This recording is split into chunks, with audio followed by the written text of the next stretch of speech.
Kia ora, Cancer. This is your reading for this time in between what has been that full moon in Scorpio and the new moon in Taurus coming up.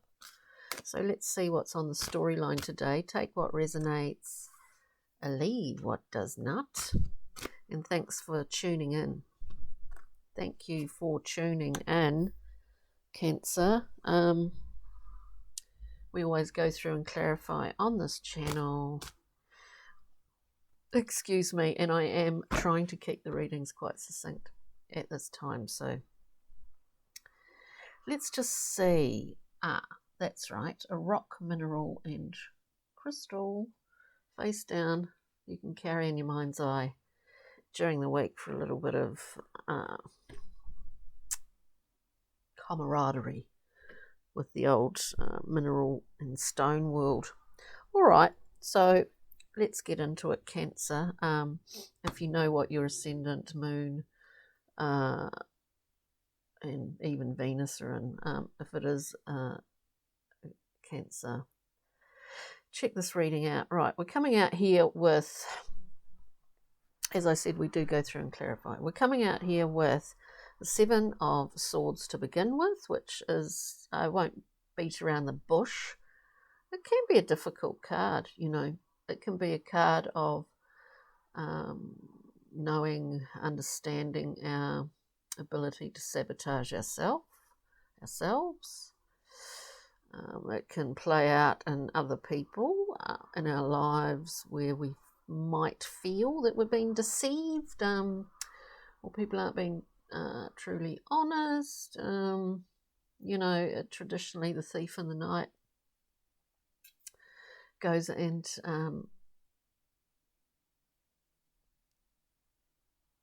goes and takes some things from the back door, as opposed to just knocking on the front and saying, well, I really like those swords, thanks. It doesn't really work like that, does it? So it can be a difficult card. I often think of it as being more of a self-sabotorial thing, and we can play this out. It's sort of like an archetype. We can all play it out in our lives where we can't sort of be upfront about something that we need, that we think we need, and so we go around the back door. We do a bit of manipulation here and there to get what we want. So it can be difficult. And then the next one we have is in a similar vein, Cancer, in terms of those sword cards that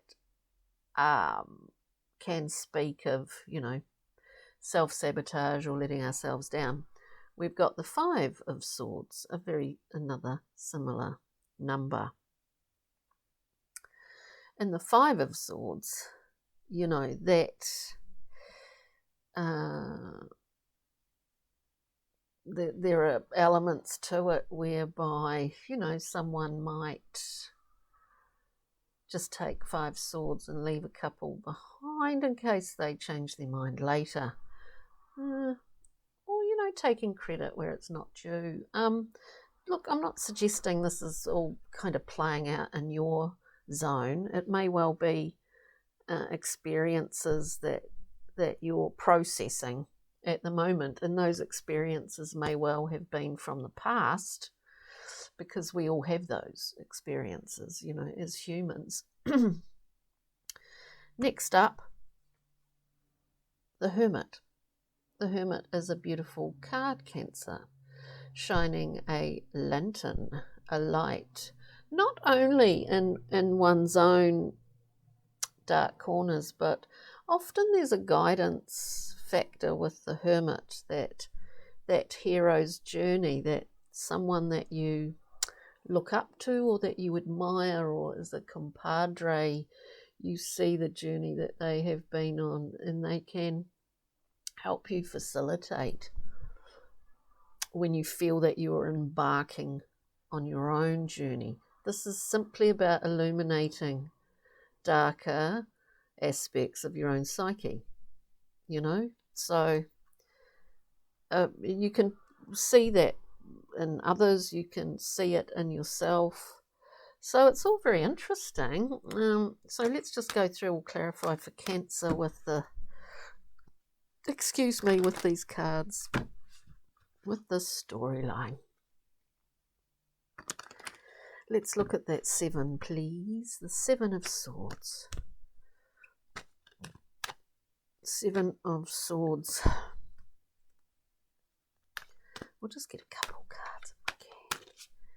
7 of Swords for Cancer. This, you know, excuse me, could possibly, for some of you, it might be quite specific, could possibly be in relation to family experiences, potentially to do with family experiences that maybe you've found repeating in your adult life. Make of that what you will. King of Wands, very, very life and soul of any given situation. Dynamic, very charming individual here. Keeps everything up. You know, it might not always be like that behind the scenes, but as a public appearance, I'm talking about public personas with this King of Wands, you know. God, I'm just trying to think of the word. It's just such a basic word for it. Charismatic personality here. And then we've got the 10 of Discs, the foundation from where we come. This is family, this is inheritance, this is family patterns, and also the resources that we have in our physical world around us, you know, money, people. How do we use that? How do we value it? And in fact, what are our values? I think that's the question that's sort of coming up here, Cancer. It's interesting. So let's look at the 5. Let's look at the 5. Accepting less than, you know, I just say this page popped out. Page of Cups. The emotions, a small offering. But it is an offering. But it's small. Maybe there are some Cancers out there that are used to small offerings, but a lot of promise, but when it comes down to it, just a tiny kind of section, a bit of a crumb. We all know what that's like, to be in that, you know, we accept crumbs over very large slice of gâteau or whatever cake it happens to be. I'm not a great cake fan myself, but anyway, let's look at the 5 of Swords here for Cancer. There's a, attachments. Oh, there's something going on here, Cancer. I mean, I can't sort of,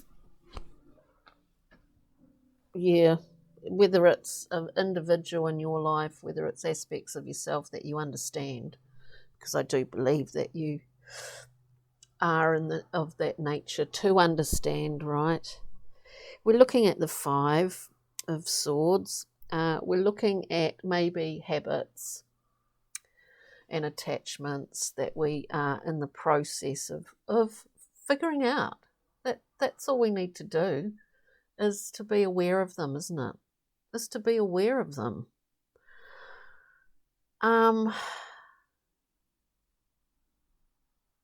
And of course, we can't, as an ongoing habit, we can't really feed our wounds and keep blaming. I mean, that sounds sort of harsh, but I mean, we can, but it's not going to do us much good in the end to use wounds as a bargaining tool. I'm not suggesting this is just all the stuff. So we're looking, Cancer, lovely Cancers, we're looking at that 5 of Swords. We get the 7 of Swords to clarify it. we have a choice. I mean, our choice is choice. We choose. Whatever that involves, whatever scenarios, situations, options for any Cancer out there. What we have, what our biggest power is choice. And this fellow takes those 5. I mean, we've got 7 swords. We've got 7 swords, but we take 5 because we want to have an option. We want to be able to think, yeah, well, I might go back and get those other 2. But at the moment, there's a right time. There's a right time to shift certain things in your life if this is a situation where that is happening. The primary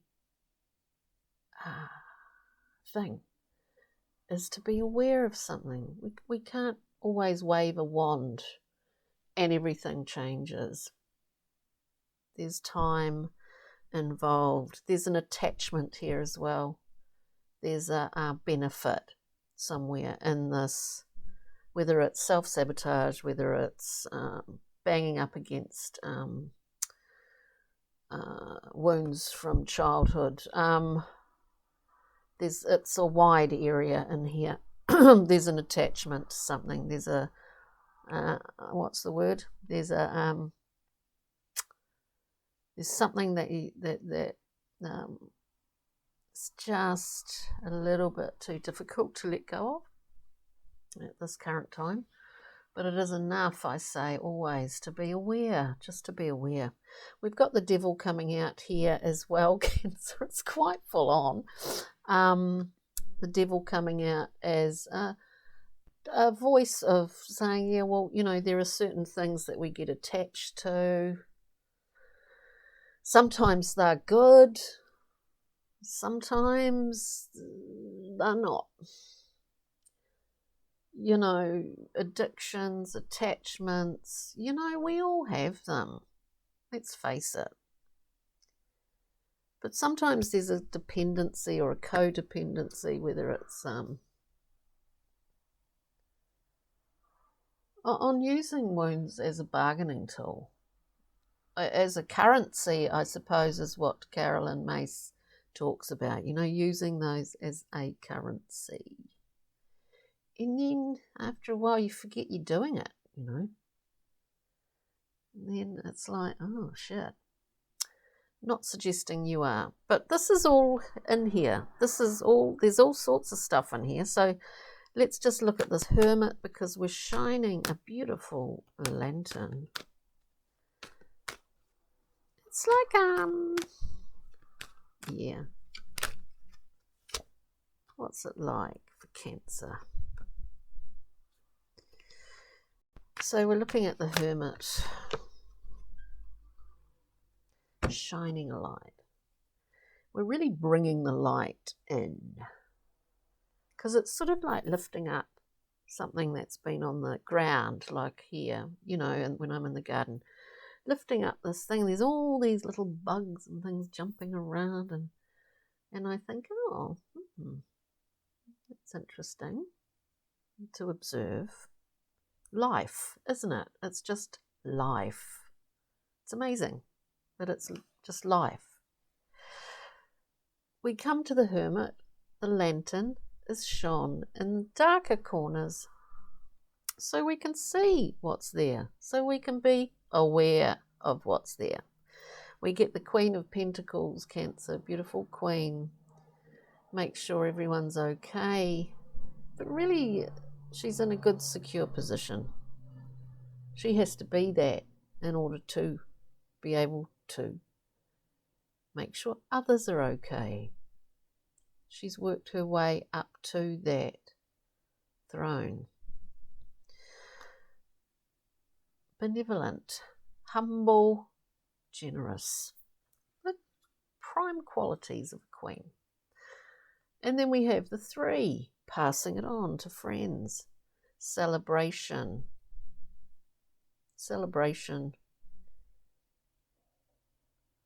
and surrounded by friends and light and joy can be one of the best panaceas, and laughter for any kind of difficult period that one may be going through, Cancer. This could be quite a specific reading, as I say. Brian Froud, Pixie and Fairy card. You make up, you make what you will of this. We've got Brian Froud, Pixie and Fairy. We get the little fairy card. Now this is for someone to put their own little figure on, their own little guidance fairy or whatever it is. My one's blank. It is what you want it to be, Cancer. You're aware of all of this stuff, whatever, you're aware.